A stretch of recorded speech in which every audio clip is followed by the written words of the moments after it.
Добрый день, участники и члены жюри. Меня зовут Неустроева Жемчуна, ученица 8 класса Батулинской средней школы Верхневилюйского ЛУСа. Тема моей исследовательской работы – экономическое обоснование использования потенциала дикорастущих ягод в среднетаежной подзоне Якутии. Целью работы является экономическое обоснование использования потенциала дикорастущих ягод в среднетаежной подзоне Якутии. Для выполнения поставленной цели решены следующие задачи, составленные производством финансового плана. Использованы работы различных авторов и собственный полевой материал.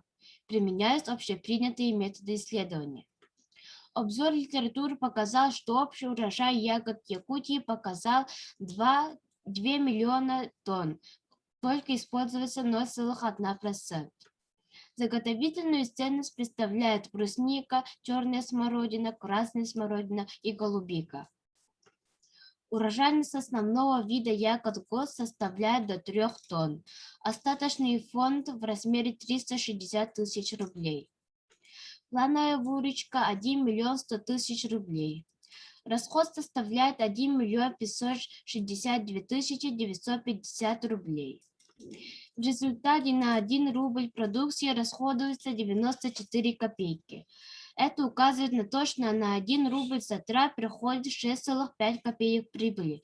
Это указывает на то, что на 1 рубль затрат приходит 0,6 копеек дохода. Выводы. На территории Батулинского наследия можно организовать заготовки брусники, черной смородины, красной смородины и голубики. Производство можно развернуть на базе молокоприемного пункта, используя остаточные основные фонды. Продукцию можно реализовать в сыром виде и в виде варенья, но высокие закупочные цены на ягодное сырье лимитируют их дальнейшую глубокую переработку.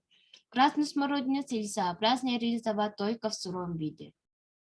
Рассчитанная себестоимость, уровень рентабельности и окупаемости затрат указывает на рентабельность производства.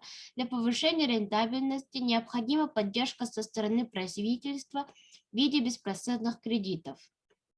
Заключение.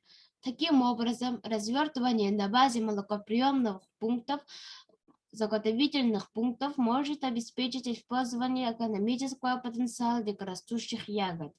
Хотя на стадии становления производства экономические показатели незначительны, раскрывается перспектива получения населением дополнительного дохода свыше 1 миллиона рублей в год и создания новых рабочих мест.